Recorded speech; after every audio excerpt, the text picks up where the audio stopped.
साल 2011 से 2013 के बीच दिल्ली की सड़कों पर इंडिया अगेंस्ट करप्शन आंदोलन से निकली आम आदमी पार्टी के साधारण कदकाठी और पहनावे से अपनी पहचान बनाने वाले नेता अरविंद केजरीवाल ने दिल्ली की सत्ता में साल भर राज किया और अब पार्टी को इस बार पिछले चुनावों की तुलना में लगभग 40 सीटों का नुकसान भी हुआ है। 27 साल के बाद दिल्ली विधानसभा में पहली बार बीजेपी को पूर्ण बहुमत मिला है। वहीं कांग्रेस लगातार तीसरी बार दिल्ली में अपना खाता नहीं खोल सकी।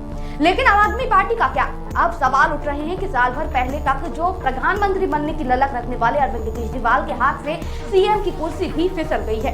ऐसे में अब वे क्या करेंगे? केजरीवाल की आगे की रणनीति आखिर क्या होगी? साथ ही सवाल ये भी कि क्या आप इंडिया गठबंधन का हिस्सा रहेगी या नहीं, इस वीडियो में जानेंगे। बने रहिए अंत तक। दिल्ली चुनाव के नतीजे आ गए हैं। आम आदमी पार्टी 10 साल बाद सत्ता से बेदखल हो गई। पार्टी संयोजक अरविंद केजरीवाल, मनीष सिसोदिया, सौरभ भारद्वाज जैसे दिग्गज नेता भी अपनी सीट नहीं बचा सके।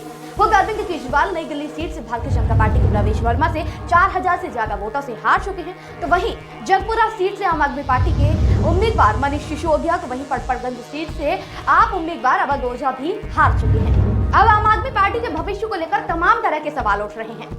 आम आदमी पार्टी दिल्ली हारने के बाद अरविंद केजरीवाल अब अपनी पार्टी को कैसे आगे बढ़ाएंगे? इस पर अदिति टंडन ने कहा कि अरविंद केजरीवाल पर यह आरोप भी लगता रहा है कि वो राइट विंग की राजनीति कर रहे थे। उन्होंने कहा, पावर एक ग्लू की तरह होती है और अपनी जगह खुद एक विचारधारा बनाता है। कांग्रेस में भी यही दिक्कत है। जब तक पावर में थी सभी पार्टी साथ थे, लेकिन जैसे ही पार्टी पावर से बाहर गई कई दिग्गज भाजपा में शामिल हो गए। भाजपा की राजनीति अब यही कोशिश करेगी कि कैसे आम आदमी पार्टी को कमजोर किया जाए और धीमे धीमे करके खत्म किया जाए। दरअसल इस चुनाव में केजरीवाल खुलकर खुद देखे गए कि जीत के बाद वो ही दिल्ली के अगले मुख्यमंत्री होंगे। अब चुनावी हार के बाद केजरीवाल ने आगे का प्लान बताया है। उन्होंने कहा कि आम आदमी पार्टी दिल्ली में अब सक्रिय विपक्ष की भूमिका निभाएगी। केजरीवाल ने अभी ये साफ नहीं किया कि वे भूमिका क्या निभाएंगे। केजरीवाल का कहना है कि हम न सिर्फ एक मजबूत विपक्ष की तरह भूमिका निभाएंगे, बल्कि लोगों की समस्याओं को सुनेंगे, लोगों के बीच में रहेंगे और उनकी सेवा हम करके रहेंगे।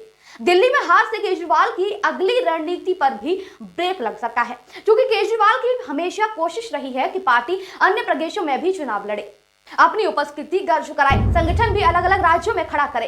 लेकिन दिल्ली की हार से पार्टी को ये बड़ा झटका लगा है। बिहार विधानसभा चुनाव में उतरने का प्लान अब धरा रह सकता है। एक आशंका ये भी है कि प्रवर्तन निदेशालय ने शराब घोटाले से जुड़े मनी लॉन्ड्रिंग केस में आम आदमी पार्टी को भी आरोपी बनाया है और कोर्ट में चार्जशीट दाखिल की गई है। अगर कोर्ट में दोष साबित होता है तो न सिर्फ पार्टी खत्म हो सकती है, बल्कि केजरीवाल के पास भी संयोजक का पद नहीं रह पाएगा। राष्ट्रीय पार्टी के अध्यक्ष के तौर पर मिली सरकारी सुविधाएं भी छीनी जा सकती हैं। तो ये था हमारे हिसाब से केजरीवाल का भविष्य, जो कि आंकड़ों के अनुसार, फैक्ट के अनुसार देखा गया। लेकिन आप अरविंद केजरीवाल की हार पर क्या विचार करके हैं, कमेंट करके बताइएगा।